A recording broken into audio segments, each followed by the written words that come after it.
try to assist them in developing some kind of a smear campaign. We'll see how that goes. And then I also reached out to the attorney in Denver that's representing us in our lawsuit and indicated to him that I was perfectly fine with him representing both the Board of County Commissioners and yourself. So I had brought that up, and apparently there was a question. Maybe I didn't think that was the right way to approach it. I have no problem with that. So communicated that to him today. I think you saw the response to that. So I think that's all I have, sir. Thank you. All right. Commissioner Cannon. Yeah, just a quick update. Skid steer has been paid for. Wait for the receipt so I can reimburse the orders. Been working with Brady on that. Vince is in the loop and is going to plan on picking it up as soon as the DIA point contacts it came. Soon. The other thing is maintenance agreement on the AWAS. It's due each year. It's required for the FAA. Keep our certification. There's two pieces to it. There's the maintenance itself, and then there's the frequency part of it to verify. So there's two issues. And that's on what? The AWAS, the air, all weather observation system. Excuse me, the airport observation system. Anyway, that grant is a $4,500 charge for maintenance and $700 for the other. It's all reimbursable through a different grant. But I'm working with it with part of the process when we accepted the grant or accepted the A1. So I'm working with Todd Green on that so that I can enter it into the system to get our reimbursement and pay it. And I'll say something. I did hear Ray Pedro also. I think Todd even know each of us. And from what I understood, you're right. Apparently, Barnes covered it. Also, and that when they came to us in that meeting, it was already approved by the way I read it. But you're right, we end up in the same spot. That's believable. Yeah. I did talk to Dorothy. Just to catch up on it. And that's all I have for now. I'm excited to see CTSI. Is what I came to the meeting for. That's fine. Couple things. Just in regards to your comment on the Ray had not been contacted. Dorothy was actually in the process of writing his letter when he called her and contacted her. So that's all. I won't beat a dead horse here on that. And with that, I have that back. okay. In regard to Dorothy as well, she was in contact with the state, the guy that runs the state outs, and he had suggested a class for her that actually takes place this coming Monday and Tuesday in the San Luis Valley in Alamosa. She approached me about being able to do that. She has signed up and is a member of this organization. And fees would be cheaper. Off the top of my head, I'm thinking that the fees were, the registration fee is right at $350. Forgive me, I don't have that pulled up. But she was asking permission to go do that. I thought I would bring that here. I do have it here now. Membership rates for both days would be $325. And the dates are 9/19 and 9/20. Classes run from 8 to 5. And so I thought I would run it by you two gentlemen to see if you would be in agreement to let her go down and take this training. I think it would be beneficial to her. When we threw her over there, we thought we would get her as much Right, training to go as we could on training. different things. So Will she stay the night? That would be a question. She could travel, but it would probably be beneficial for her to catch a room over there in Alamosa, so she doesn't have that travel. Yeah, so So I would like to see her be able to get a room and pay the $325 for the registration on that. And then with Molly in the middle. I think we agreed to do training. Fine. I sure don't have a problem with that. If you need a motion, I'll do that. We might do that just, so we have that on the record then. I would move we authorize the planning and zoning director to attend the training in Alamosa on the 19th and 20th September. I'll second. We have a motion on the floor to have the planning and zoning director to attend classes on the 19th and 20th of September in Alamosa. Any further discussion? Glad she's doing it. Yes. Not seeing anything out here. Those in favor of said motion signify by saying aye. Aye. Aye. Thank you, gentlemen. Quick update, the heaters have been installed as well as the thermostats. We had one bad breaker over there in the planning and zoning department as well. That has also been replaced, so that's all up and running. And it's not winter time yet, so we're in good shape there. Just a quick little update. I don't know if you gentlemen are on the email string from SCED. I would just mention, I don't know any of the specifics here, but it looks like there might be a little bit of turmoil in that organization at this time, so. I'm not. As I find out anything further, I will try to keep you gentlemen updated. I just caught that last night. And so we are members of SCED, and so I will keep you informed as I find out anything. And last but not least, I would like to inform everyone that we got Gayla's call back yesterday on her bone marrow biopsy. And she is certified. Oh my God. Dude, oh my. That's Journey. Big deal. it is. I would like to thank everybody for all their prayers and everything through this, and don't stop. Yeah, So I don't want it back. anyhow, thought I did on a good note. All right. Attorney Smith. Oh, go I ahead. had something. Oh, I'm sorry. I'm gonna say we're done. Okay, just real quick, I meant to bring this up. I'm the VA rep here on board, and there's a neat thing going on right now. Fremont County is putting in with the VA through Congressman Lamborn, I think. Yeah, to get a healthcare facility in Fremont County for veterans. Our county, as you know, is the highest per capita of veterans in the nation. We got a lot of them. And we have a good VA program, and the surrounding counties use our VA director, who's doing a great job to help do a lot of things for the surrounding counties. So they asked us and the cities of Rockville and all the surrounding areas to put in a letter of support for this. And from a county commissioner point of view, I'll write the letters, sort of a form letter that would be from us, and I would represent the county in that letter. Just wanted to let you know it's a good thing coming up. And I'll send the letter to you as soon as I get it there. Print.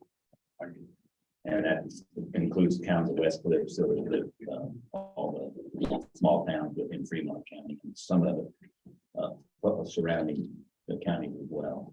So a lot of veterans in this end of the state. Thanks. Yeah,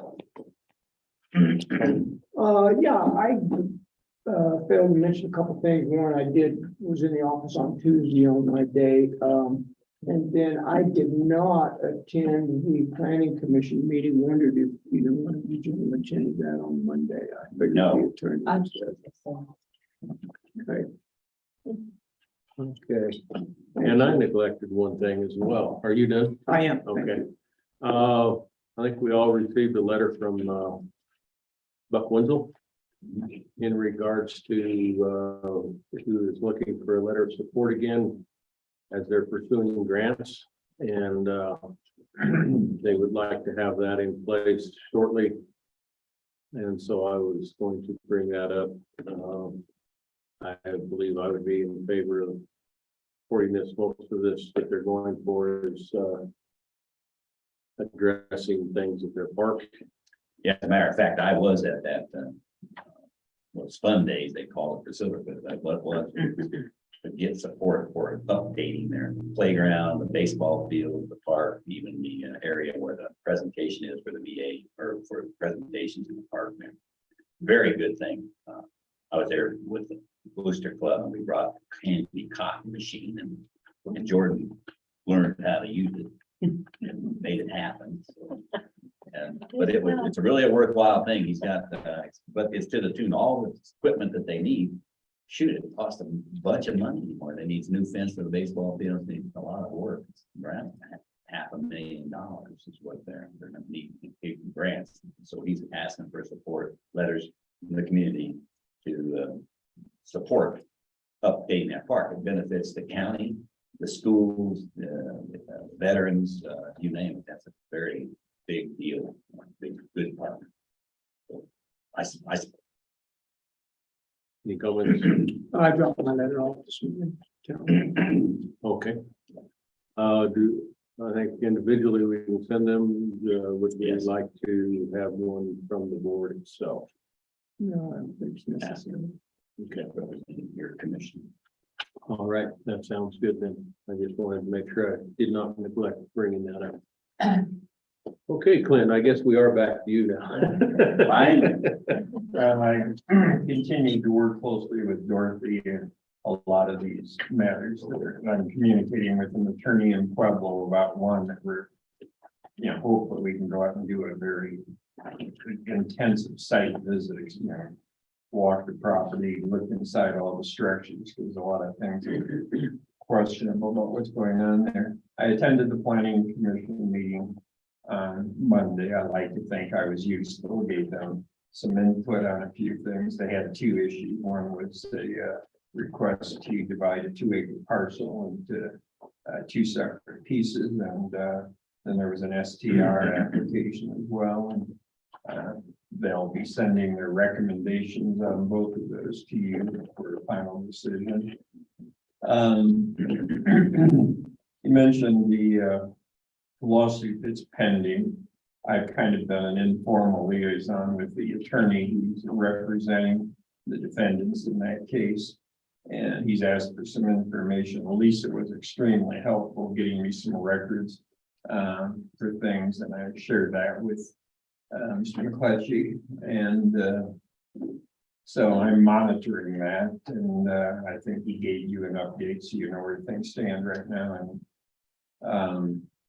And I'm trying to make this sound like I'm really important. I've done all this stuff, so. You're a great liaison. Okay, well, that's good. Journey Liedman took a stab at preparing a memorandum of, she called it a memorandum of agreement between Custer County Recycles and the Dundee Dog Park. And I looked it over and I suggested maybe I could just rewrite it and simplify it a little bit. And Journey sent me an email yesterday saying that she talked to Tom and they agreed to let me do that. So I'll have that ready for the next meeting. In fact, you want to put that on the agenda at the end of the month, consideration of a MOU between the BOCC and Dundee Dog Park. And then I got a request from an attorney in Salida a couple of days ago about County Road 193, and he wanted to know if it was a public road or a private road. He said he had talked to somebody at Road and Bridge, but didn't think they really knew what they were talking about. So I actually yesterday I went to Road and Bridge and talked to Sherry, and she pulled out all the records and showed me what part of County Road 193 is maintained by the county, and I even got a picture of the map and everything, sent it off to the attorney. Haven't gotten any acknowledgement yet, but 193 being which road? 193 is, I'm trying to. You go, is Billy Humble Road 192? I'm not sure, but up there in 193 branches off and it goes around to a little cluster. It looks like a little subdivision up there, and it's just the road that goes up to that subdivision. It's It's- 0.37 miles. Oh, Lawrence Tracks. Jane Lawrence, I don't know if you all are familiar. County Road 192, if you know where the Berries Ranch is, it's up in that area. Yeah, I got him a call on that too. I told him, thing to do is exactly what they did. They gotta get data together, come figure it out, and bring it to us. Why it wasn't there.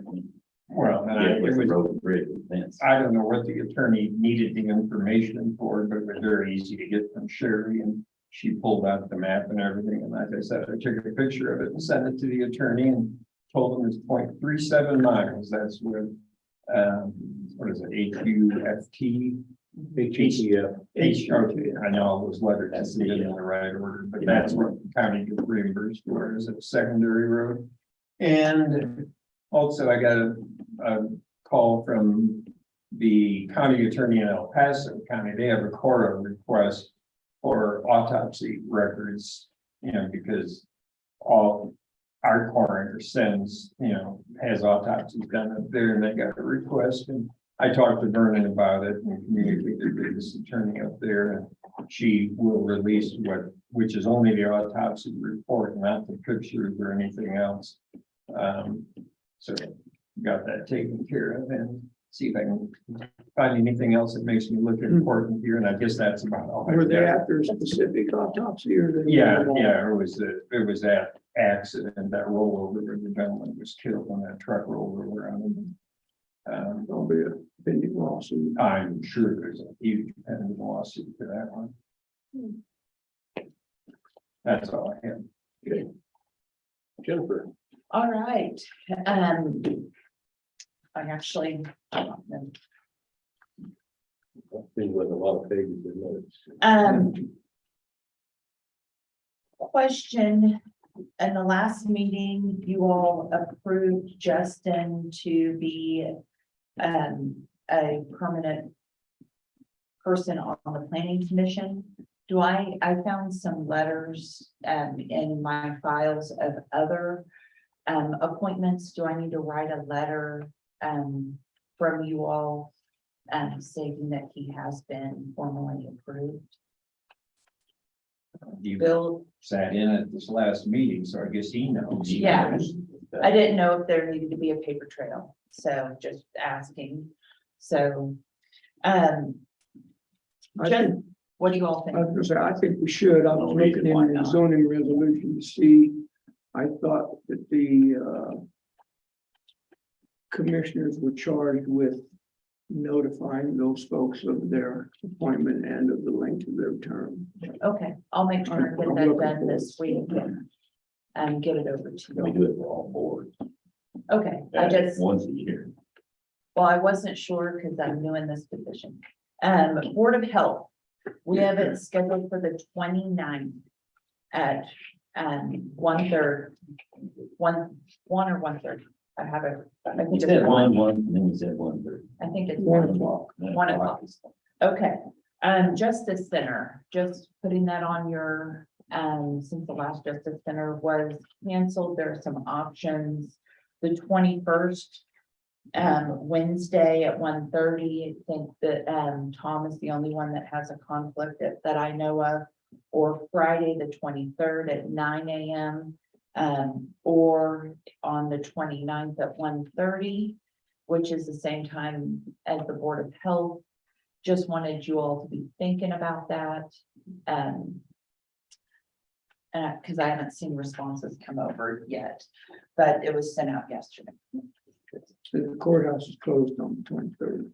Yeah, the county building is closed on it. You know, that's exactly right. The courts are open. That's right. Yeah. Inside joke. Inside joke. I So, do we want to do do y'all want to do the 21st or the 23rd, or are we moving the Board of Health? You want it, you do? No. No, okay. I'd say just have it on the 21st. 21st, What was your time frame on the 21st? 1:30, your meeting's at 10. Mine should be over, yeah, from 10 to noon there, and that's a schedule. Okay, So what's the title of this? this is the Justice Center. Uh-huh. I'll send a message out and copy you all, just because I know that they're trying to get that put on the agenda, on their schedule for next week. So this will be At 1:30, a. and I believe it'll be in the courtroom.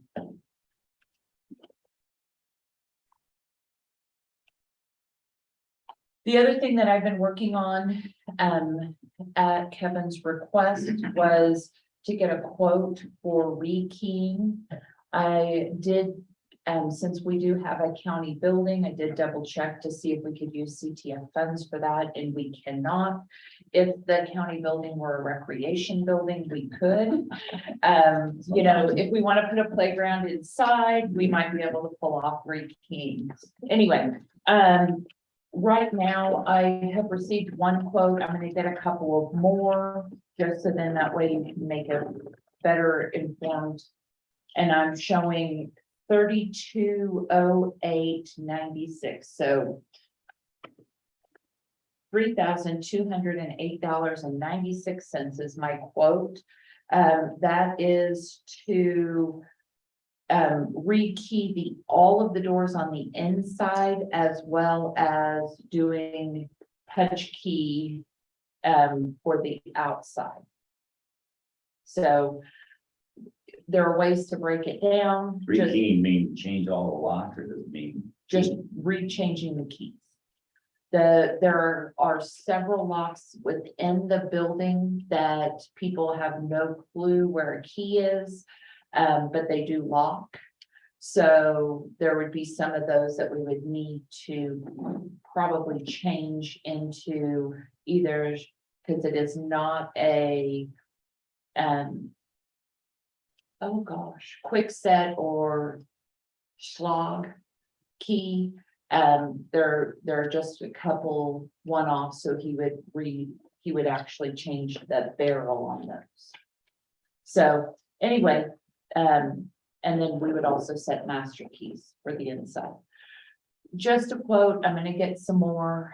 We're more interested from what I got from Kevin, with looking at the outside, but while they're there, looking at what it would be to rekey all of the doors in the building. Question about that? Yes, Did you make them aware that we have a double door there on the west side of the county building? Not sure how that would work. Would they yes. keep that? It will not work, and after talking to Mike Helpin, he said that with that one being the main access to the courts, and the way that they have done things, that he's the only one who has the key for that. Anyway, he knows exactly who has those, so that lock would not change. I mean, the double doors coming into the hallway of the county building, would a touchpad work on those double doors? The wooden door. That'd be Where the metal detector. Oh, no, I did not. No, that's I not did not what have I'm a talking look at about. that because you could go through. The ones going out towards, The exterior the door. highway there, right? Yeah, the one out by the highway What you. is what I was talking about. The ones going into the courtroom from the inside of the building, I did not have a look at because it's a slide lock. So it's And all, those are old, the big black key, so I think we're miscommunicating. I was inquiring about the double door, not from the courthouse, but from the county building by the stairway going up to the extension office. Oh, that one, he said that.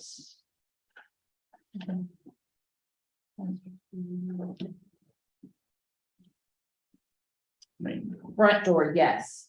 He would be able to do a thin strip punch key on the front door as well. So, then I've been working with Conservation Trust Fund. I've sent out requests for people to, submit their requests in. We have quite a bit of money in that account. I have a projected that I will have ready for you all at the end of the month, of who's requesting what. And then I really have my mind wrapped around what's allowable and what's not. So there are some requests that are not allowable because of the entity that's requesting it. So there are some kind of nuances there, but most everybody has responded, and those who haven't, I've just requested that they get them to me by a month end. And then if in my letter to them, I also requested that they provide me with an invoice or a report or receipts to verify where their money is being spent. Because Leslie, my contact at DOLA, said that we have to have a request for the funds, asking for it, and then year end, we have to have proof that they've spent the money the way they say they're going to. The only exception is if it is an entity that already receives CTF funds. So like the town of Silver Cliff, they can be audited on their own over CTF funds. So I don't have to necessarily get that. It's good if we do, it's good practice, but it's not a requirement. But the Wetmore Community Center, we do need to, and we had a great meeting explaining how to be able to invoice us for the maintenance of the library and this building. So anyway, that's what's going on with CTF.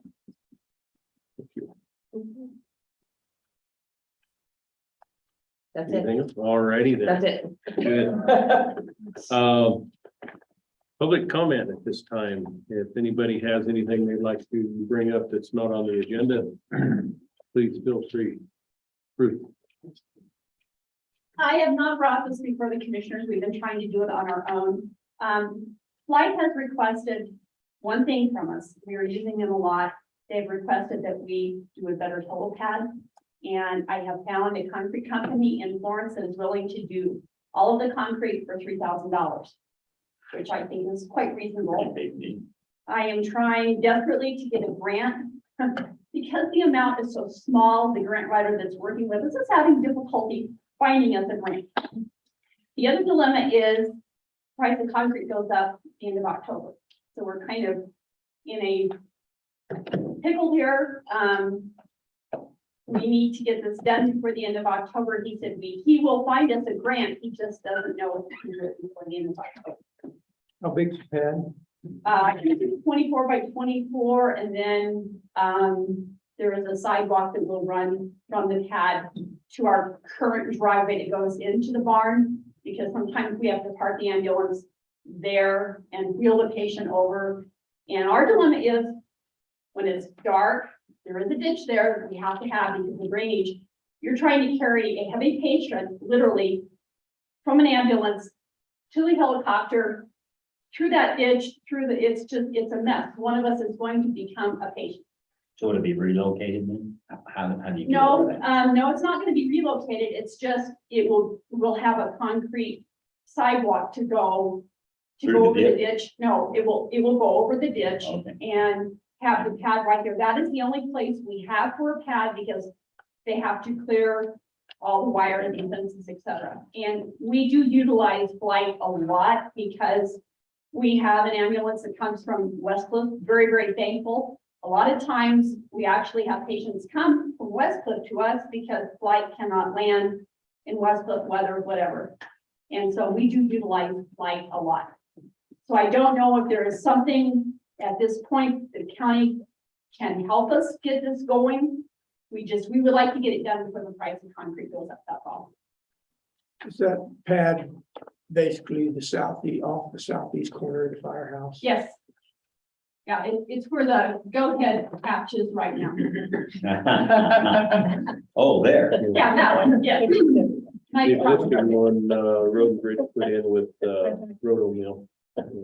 Which unfortunately is chipping and falling, and it's actually a hazard because Kicking it up. it's kicking it up, yeah, so it's, because I mean, it's old and worn out. It's served its purpose, but it's shot. I would move that we approve the expenditure of $3,000 for that concrete pad out of our community outreach account. Yeah, I'll second. that. Do you have exact figures for that? Yes, I Is it can more give you than that. 3,000? Well, here's the deal. Concrete is 3,000. I contacted Yoders. And I know that they do concrete in their barns that they pour, and I said, here's what we need. You give me a price of what you would charge me to form this. The county boy said that they'll level off and get rid of what's there. If you can form it and finish the concrete for us, give me a price. No deal. We're gonna do it for you. They are gonna volunteer all of the labor with their people to form and do this. Sweet.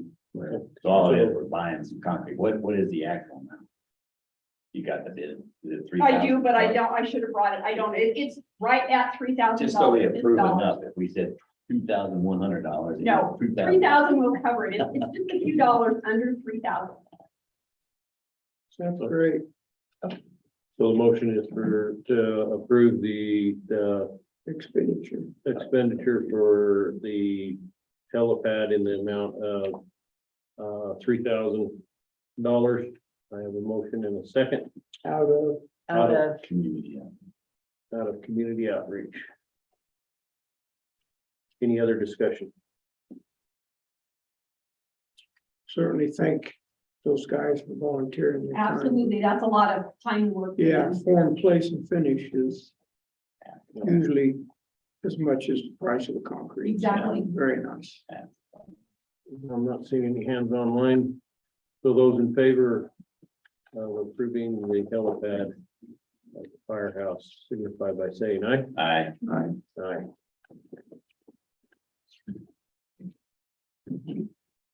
Any other public comment?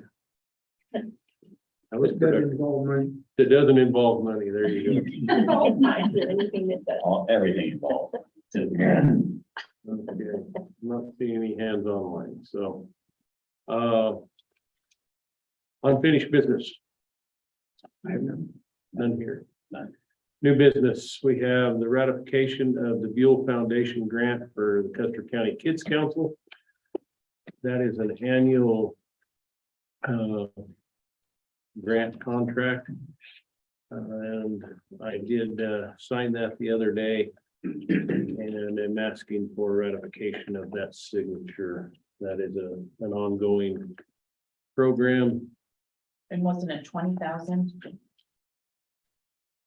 Well, pull it up. We have it. Board. I move we approve the ratify the Kids Council grant as requested, I'll say whatever that that. amount. And the amount was 20,000.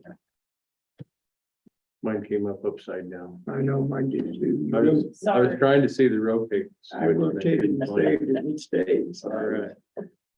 So, Your fault. and that, Said to be that way. that runs through August of 2023, that grant period. So August. Okay, so I do have a motion on the floor to ratify my signature on the Buell contract. The grant contract. Any further discussion on that? And once again, I'm not seeing anything online. Those in favor signify by saying aye. Aye. all right. Aye. Our next, Who seconded that? I did. Okay, thank you. our next item up is the presentation of CPSI 5-year loss analysis and insurance pool update. Already, we're there. That's a mouthful. Welcome, Marilyn. Thank you. Thank you.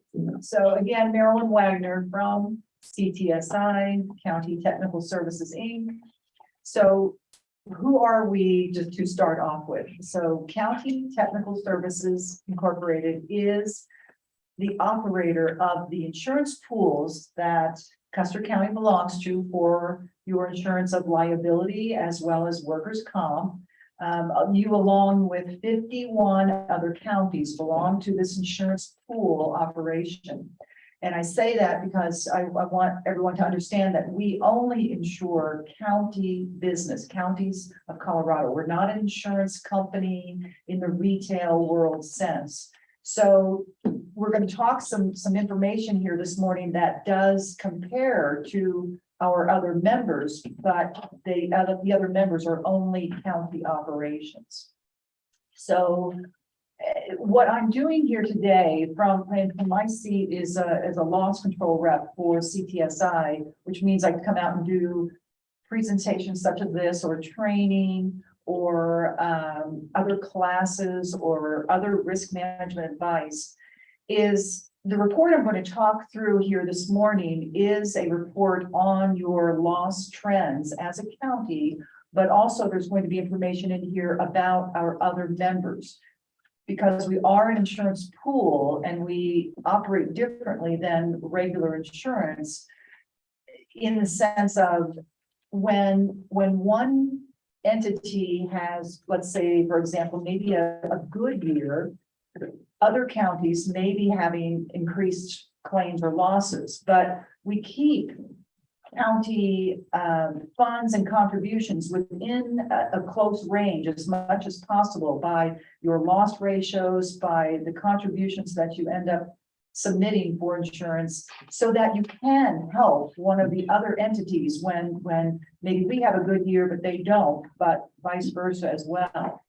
And we're able to have some of the items like a loss ratio within a certain range. Your individual loss control efforts as a county still affect where you are, but instead of spiking way up here or way down here, you stay within a range that you can help manage the budget from year to year for the insurance contribution. So the commissioners have a report in front of them that I'm going to discuss. There's a couple of copies maybe floating around if anyone else at the front table needs one, but I'm going to also talk, just so you know, commissioners, from this report, and I'm going to give you an extra copy. You receive this each year at the winter conference when we gather together for kicking off the new policy year. And that is simply a book that has not only your county, but all of the other members in it as well. You can look at your own numbers. You can compare how other counties look. The yellow is workers' comp. The blue is the cap, the liability. So my report here is going to talk about the insurance pools, just a very 30,000 foot level of where they are at, and then Custer County's own individual numbers and trending. So the report you have in front of you, I'm going to start off talking about what we call our CAP pool, the casualty and property pool. This covers the county for your liability doing business, covers the buildings that we own as a county, your autos that the county owns and operates. And this is the liability insurance and property insurance overall.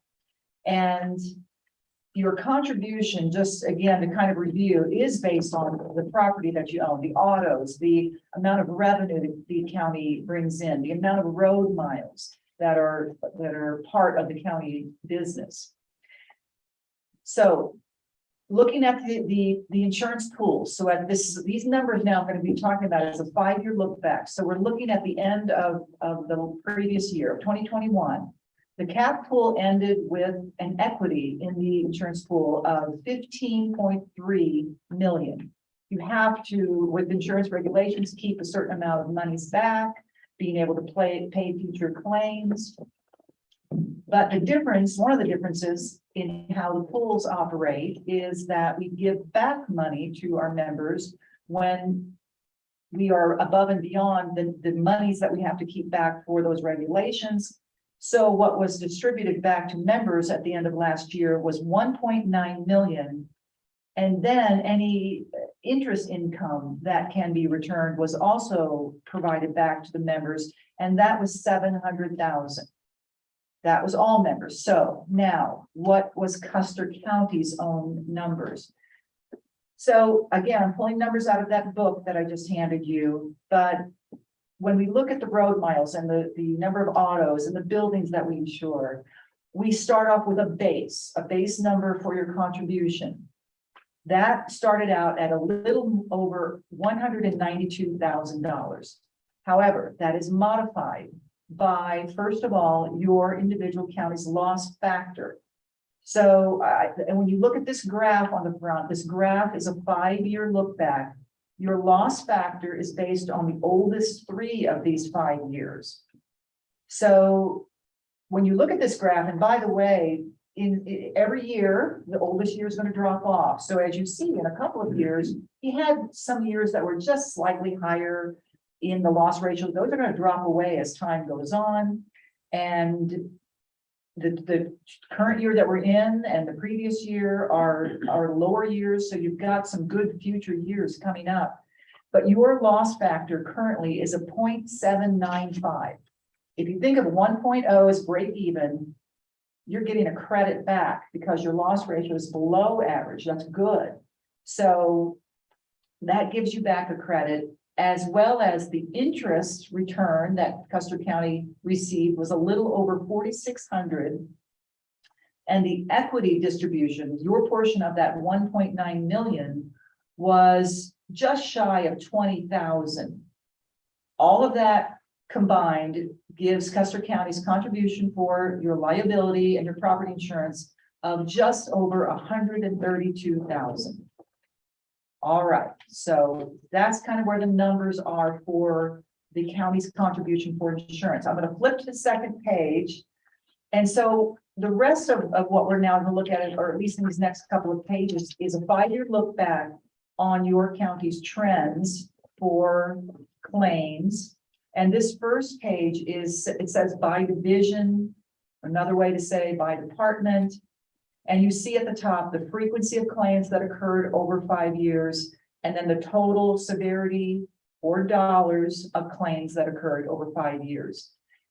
And really, this just points out which departments, and of course, our largest departments with more operations and more people and more equipment and more buildings experience more of the claims. So that's very typical what you see across the top of the page as well as the bottom of the page.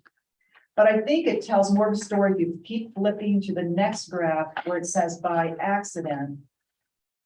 So now what we're trying to look for here, and the purpose of talking about loss trends, is can we as a county entity look for ways to prevent certain trends from happening in the future again? So what stands out as we look at the by accident, we see several categories of vehicle claims that have occurred. So the top graphs are the numbers of claims that happened. The bottom graph is the dollars that were spent on those claims. So the frequency in both of those, the most common occurring or the most costly, were related to vehicle operations. But again, very typical. We have a lot of vehicles in all our departments. Law enforcement, road and bridge, administration operates vehicles. But can we start taking a look at these trends and understand, are there ways that we might be able to prevent these claims from occurring in the future? And with this particular trend, let's remember that an auto accident shows up here on the cap side for property replacement and the liability, but it often shows up on our workers' comp side as well because the employee driver was injured. Flip on to the next page, and this information now for these next couple of pages simply is what you just saw in the bar graphs, but represented line by line by department. So each department and then sub-departments within each department area. So this is just, again, let's remember 5 years worth of claims as we look back, and you can just kind of get a very high level of what claims occurred. And by the way, you do see a number of these that are listed at a frequency, but there's a $0 next to it. And of course, that's good. Nothing ever developed with that claim, but rightly so, the county submitted that claim to CPSI because something occurred and it needed to be, just go through the process of having our claims folks look at it. And sometimes, very often, they never develop into a dollar cost. That doesn't affect your loss ratio. The loss ratio is affected by the dollars that a claim is settled at or that the claim costs. But so there's no penalty for turning in claims is the point. Don't be afraid to turn in claims and make sure that they are addressed upfront and that our claims knows about the occurrence and can address it if need be right away. And if you've got any questions on any of these individual ones, just please, I've got a little bit more claims detail here, but many of these can be back again to the year of 2017, because we are looking at a 5-year look back here. So I flip on to the second page. What is the overall trend for your liability category in this pool? As I roughly count these up in all categories, vehicle type claims make up about 45% of your trends. Whether that's a backing, whether it's hitting an animal, whether it's just sideswipe, and again, through all departments. So one of the overall things I could say with trying to reduce or prevent vehicle related claims is making sure who we have behind the wheel of a county vehicle. And that would mean checking good driving records when we hire, checking driving records as we move along through the year, maybe each year running driving records. Having a policy for maybe drug or alcohol testing for cause if there's an accident, and then just retraining, perhaps even making a policy every time we have an auto accident that someone has to go through a brief retraining, or having a class every 3 to 5 years. We usually recommend a defensive driving class. We do offer that. We can offer it in several ways. CTSI ourselves, we can come out and present a class. We also have put that same class online. We have a CTSI film section of our website, and we've got a shorter version of that same class, just kind of a briefing. Also this year, we signed up for an organization called Biz Library. I believe I do have some of the county members signed up on that, but we've got defensive driving classes also in that portal. You can go in, maybe a new hire comes on and they're going to be driving a county vehicle. Hey, let's put them through just a quick update of defensive driving techniques. All those things we were supposed to learn way back here in our memory, but what we don't practice any longer. So just something that kind of help you as a county control that category of loss. The next page after that, now this is where we flip to looking at all members. So don't panic. This is not Custer County alone. So this is a 5-year look back of all our pool members. And now you can look at this long list category of where did types of incidents, accidents, and claims occur. This is categorized by that middle claim of dollars, severity of claims. And as you just briefly look down this list, you're going to see different types of vehicle related claims popping up. About a third of the way down, vehicle backing claims. There were 358 vehicle backing claims in 5 years with all our members, to the tune of over $700,000 in costs, just that one category of vehicle claims. So what I am going to point out here, just for a little bit other discussion, the very first category that you see, which is our highest severity, is unfortunately the category of fatalities. So this is a category that I would point out when we had this report for you at the end of 2020. That dollar amount for fatalities at that time was $172,000 in total claims that were paid out. Now, at the end of the next year, it's almost $17 million. There weren't necessarily more fatalities that occurred in our county operations, but the payout for claims has increased greatly. And I Because of COVID. no, not necessarily because of COVID. And not all of these are related to law enforcement, but a good deal of these are. What is happening is the payout for those claims that related to law enforcement claims, unfortunately, have skyrocketed. People are claiming More, juries are settling for more, judgments are for much higher. So I bring that up because, as you very well know, commissioners, the increase that happened in our liability insurance happened this year. Not all of these are law enforcement fatalities, but a good number can be. I'm also going to remind you or direct you later, if you need to, look at page 16 of this book. And I'm going to speak to because of that information covers the reinsurance that increased so greatly for our county insurance this year. So we're your insurance company, insurance pool, but insurance has to have reinsurance for higher limits. So reinsurance companies charge the insurance company, they're going to take on the limits that go much higher into these catastrophic type claims. Reinsurance is looking very hard nationwide at the cost of municipalities and counties and governments and all types of entities who have law enforcement, police operations, sheriff operations. They have increased their costs greatly. And of course, that is passed on, and why part and parcel of why your liability insurance increased greatly this year for the insurance pools. So, oh, thank you, another copy. So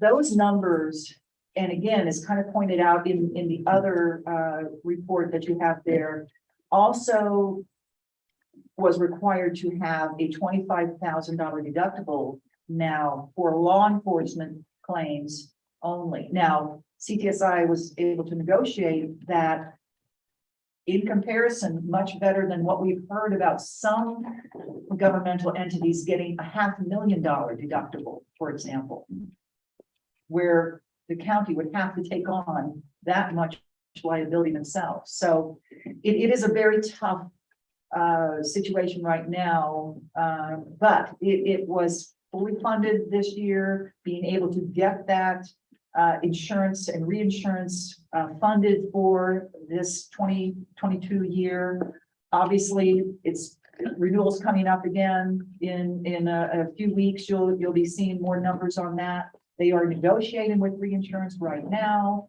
trying to get the best numbers that we can for the law enforcement piece.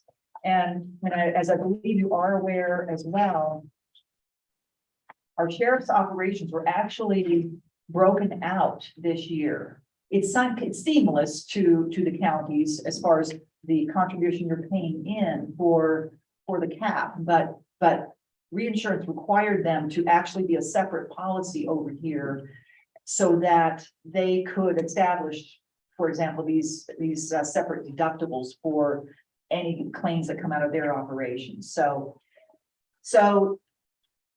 hopefully it's smoothed out a little bit, but again, this is a kind of a something we're dealing with nationwide, again, with all governmental entities. So, and just to also let you know, we're doing a mini version of this report that I'm talking about with you to our sheriffs this year, where we break out their individual loss trends and compare them to the rest of sheriffs only in our membership.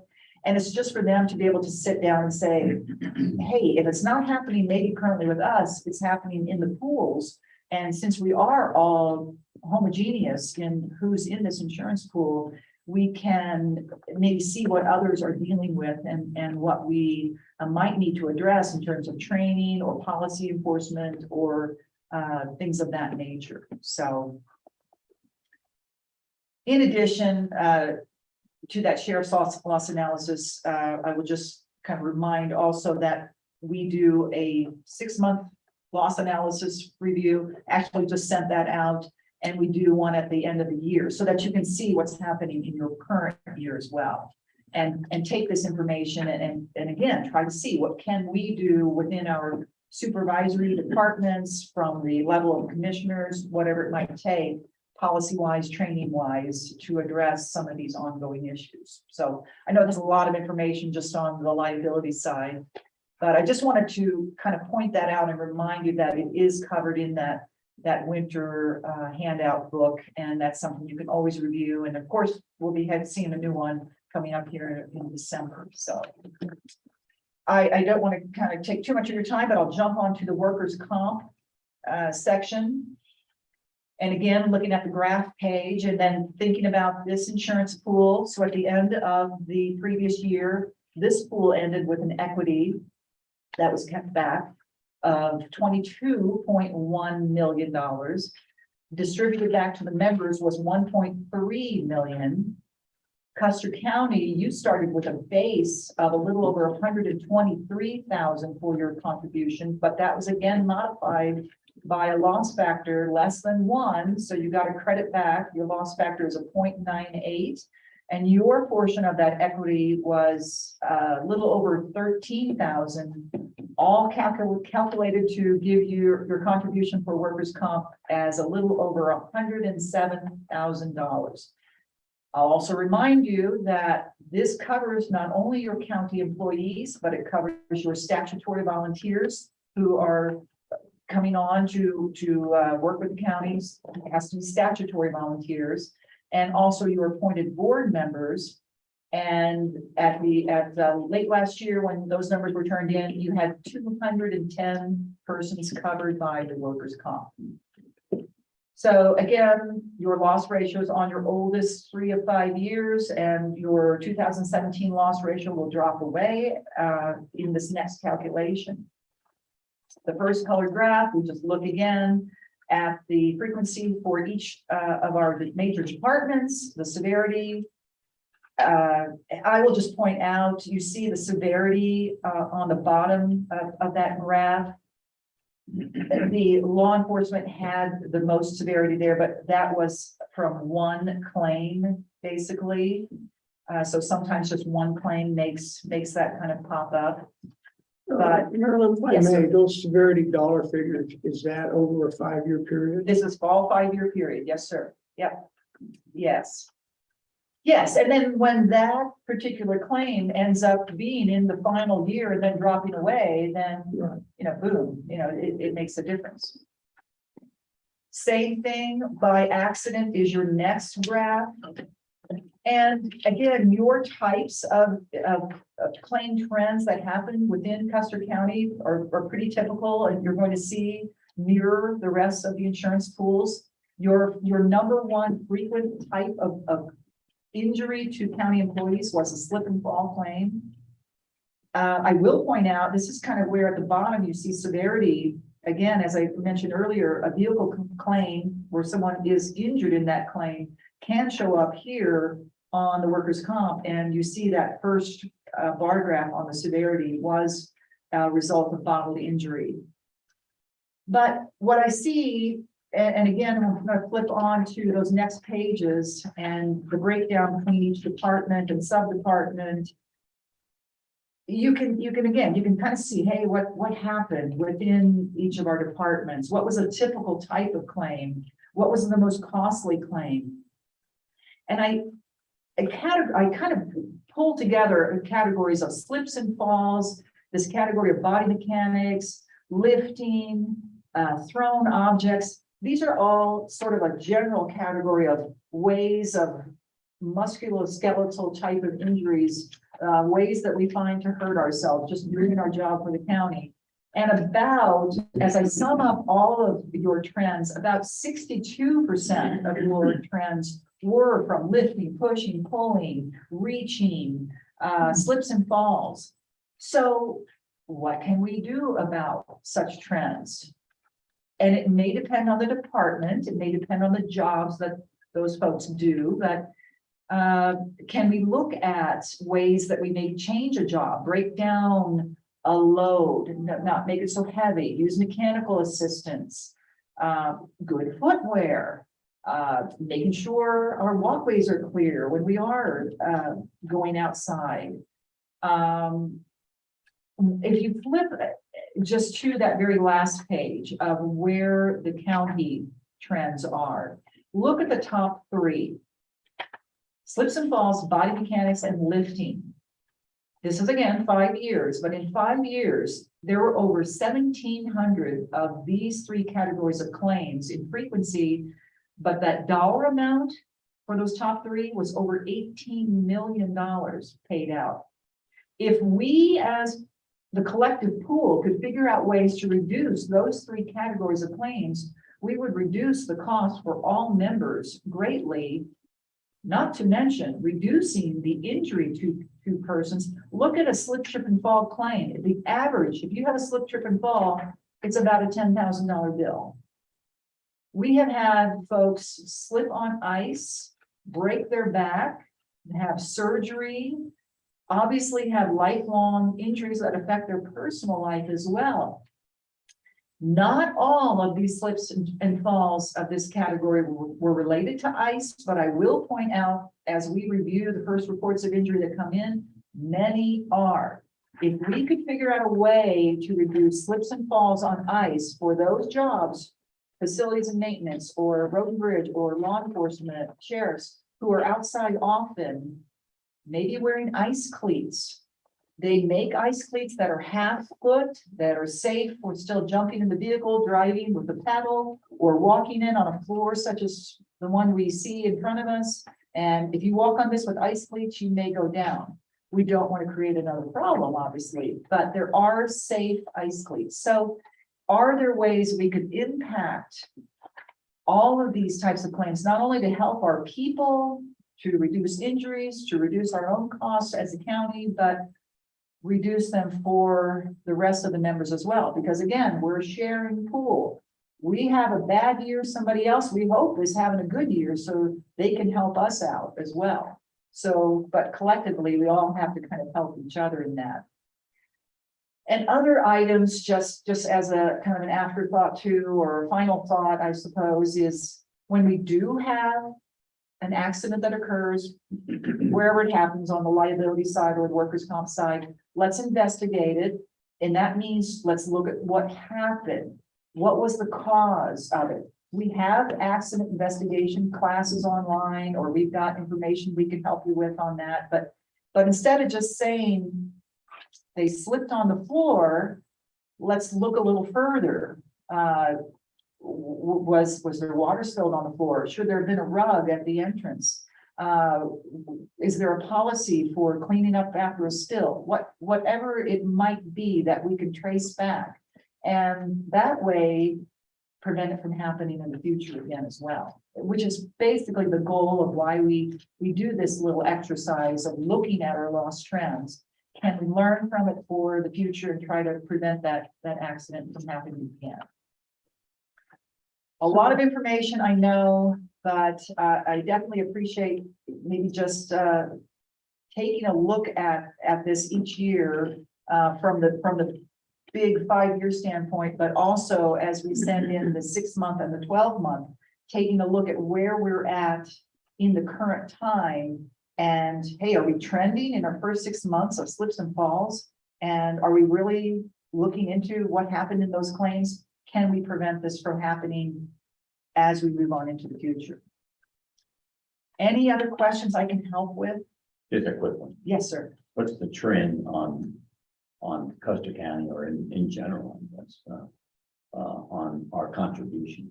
Has it gone up every year? Is it going down?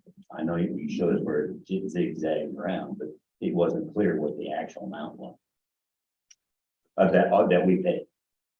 So Like when I have an accident on our car insurance, you know, you get a couple of them in a row, they jack your insurance. oh, rate. right. No, it doesn't. Your payment. There's really not a penalty in the way the insurance pools operate in that way because of your now, If we had a bunch of claims, I mean, I suppose when you think about the loss factor, so your history each year, were our losses very high for a lot of years in a row? So your loss factor could go higher. Right, go higher. And So if I'm just curious if we've been hammered at all on our payments, or are they pretty steady? I would say you're pretty steady because, for one thing, where I mentioned, we look at the oldest 3 of the 5 years, we're not necessarily looking at what happened immediately in the Right. immediate year. So it gives it time to kind of settle that claim out. Well, we have a lot of claims.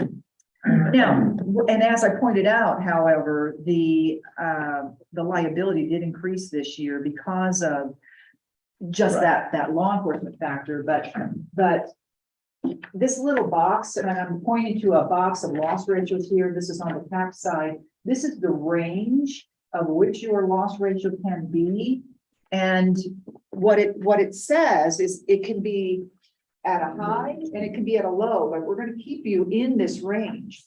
But that's based on your loss experience. So yes, so what you do and have in place as a county in terms of policies and enforcement and supervisor training and retraining of folks or onboarding training affects the claims that you have, which results in the loss ratio that you have. That loss ratio does modify that base that you start off with, like road miles and number of buildings. But if you wanted to really know what your history is, we could certainly research that from previous years. Or if you have these books from previous years, it will exactly spell out what your contribution was the previous years and years before.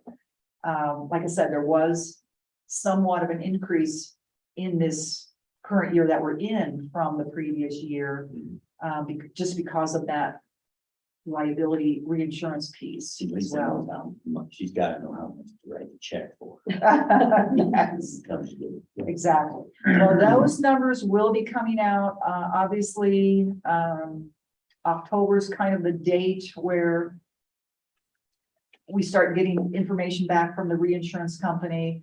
Those numbers, those final numbers will be sent out to the counties before the winter conference meeting, but they will be printed also in that winter conference book that you can see not only your own county, but everyone else who's a member as well. So, but maybe I probably didn't answer your question completely, but if you did want a rundown of the history, we could certainly get that from CTSI for you.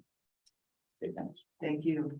So quick question, Marilyn, of the 10 or 11 counties that aren't in these 2 pools, are those counties generally self-insured? Or are they going to a different second? I believe they're mostly self-insured, and the counties that aren't in the pool are generally the Denver metro area counties. They're so much larger, and their operations are not so like and kind of our medium to smaller counties in the state of Colorado. So to have them, and this is just maybe me talking, but to have one of them suddenly join the insurance pool they would be so different than if Douglas County joined versus Custer County. The numbers of claims that they would have, and now obviously their contribution would have to be much, much greater as well, but just because they have so many more operations, they could be a larger exposure to the rest of the pool members as well. Right. So, but yes, to answer your question, self-insured is my understanding for most of those larger metro counties. So I have one more question, if I may, and it goes back to legislated volunteers. I look at Clint and yourself, we probably need to know what that definition is. I'm sorry, for The le- statutory? Statutory. Statutory volunteers. Oh, so, for example, sheriff's office may have to have search and rescue or like a posse, where the sheriff can basically deputize them or need to bring them on for the purpose of just those very things, of of search and rescue, for example. So where there is a statute behind it, where say that, and it usually falls into the sheriff, where the sheriff has that authority to bring that type of volunteer on.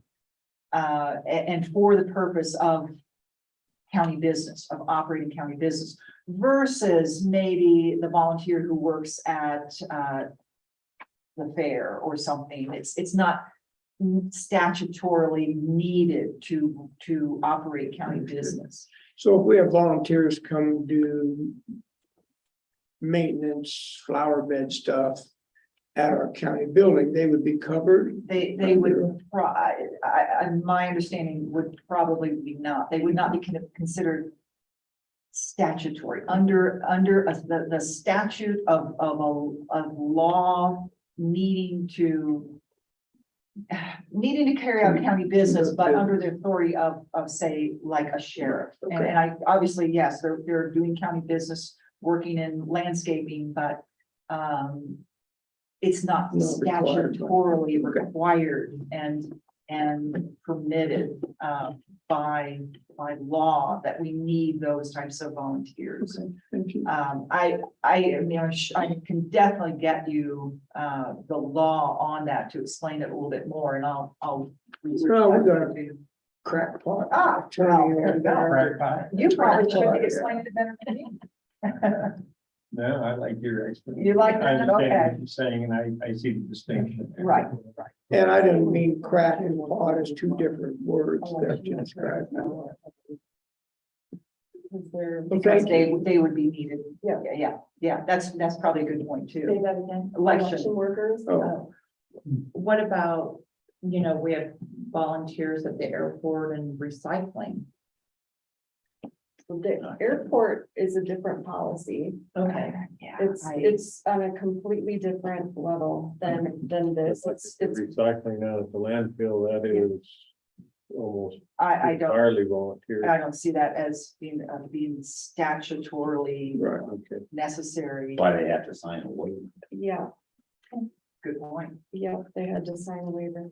And I'm not sure if it's, do you fill out each fall, Brenda sends out a list of the statutory volunteers. I've got it somewhere in my paperwork here, but Between Brenda gave me the rundown with the search and rescue just about a month ago. okay. And so like, for instance, our guys were called out for something, even in like Orfano County. Our insurance will still cover them if they're on an ATV, if they were to fall, if they were in transit from point A to point B. So Exactly. Yeah, right. it's Right. good information. Right. It's a good example too, because a lot of our people go to work in Oak County or Yeah. Saguache County. Yes, Right. they're Or always Alamosa County. working with somebody else, yes. Right. I would say don't fall out of the helicopter roofs. Oh, I try not to fall. She's on Stop the laughing. Well, Well, thank you, Marilyn. Appreciate it. I thank you for your time. Appreciate it. And then one quick one for me, I guess, kind of ties in with Bill's. I think my understanding when you were saying where we got the rebate because we got a credit, our goal is to be under one in that Loss factor. loss factor. Okay. So anything under one, we're better than the average. Yep. Anything one and over, one would be average, I guess. Anything over that is we're trending higher than the average of all the counties. Right, you're paying more than your base. You're paying at that point. You still get the interest return and the equity return, but yes, you'd be paying, 1.01, you'd be paying that much higher. So yes, and that, again, loss factor on either side, the liability or the workers' comp side, that's where your loss control efforts, your safety efforts, your policies and training make it individual. And I know sometimes counties bring up like, well, we've got policies in place and if another county doesn't, and we're all in one pool. Well, yes, and again, sometimes we have a good year, we help out those who don't have a good year, but your individual efforts affect your individual loss factor, and the lower you can keep it, the better it is for your own experience. And then how it affects the pool overall as well, brings down reinsurance costs, for example, what we have to pay, the lower that we can keep it from all members of the pool, the less that we're gonna pay for the outside insurance that we have to also have to be able to do our county business for catastrophic losses. Thank you. And again, as always, if I can help with anything with safety, training, answering questions, samples, policies, getting online for training, just obviously, reach out. Everything's included, as you well know. Thank you. Yeah, thanks for help. Thank you. Anybody else have any questions for Marilyn? Okay. Thank you very much. We greatly appreciate it. We greatly appreciate not having to pay anything. Greatly appreciate. I'll work on that. Sometimes that's probably just a question. Work on that. Where do you head from here? I'm headed to La Junta, Colorado. Otero County. Yeah, I'm gonna stop in with them. I'm also gonna visit Bent County, do a little class for them tomorrow, so. If there's nothing else you need from me, I'll just head on that way. So, Thank you very much. thank you. I appreciate your time. Good to Safe meet all travel. of you. Drive safe. Let me know if I can help with anything. Oh, I will. okay. Thank you. I Have appreciate it. no doubt. We're on our speed dial. Thank you so When much. you travel, thank you. Thanks so much. Thank you back. Thank you. That's good. I can always down. Good to see you. We'll take a couple of cinnamon rolls and we'll have to eat them if we don't. Well, all right. Good to see you. You made them. All right. I got to try them out. There you go. Thank you so much. That's the highlight of these meetings, that's right. Not so easy. Well, that and the attorney reports. Any additional items of business? I have none. None here. That brings us to public comment period again. If anyone has any public comment, please let us know now. Not seeing anything online or here in the room. And so I will adjourn this meeting then at 10:26 a.m. Thank you all.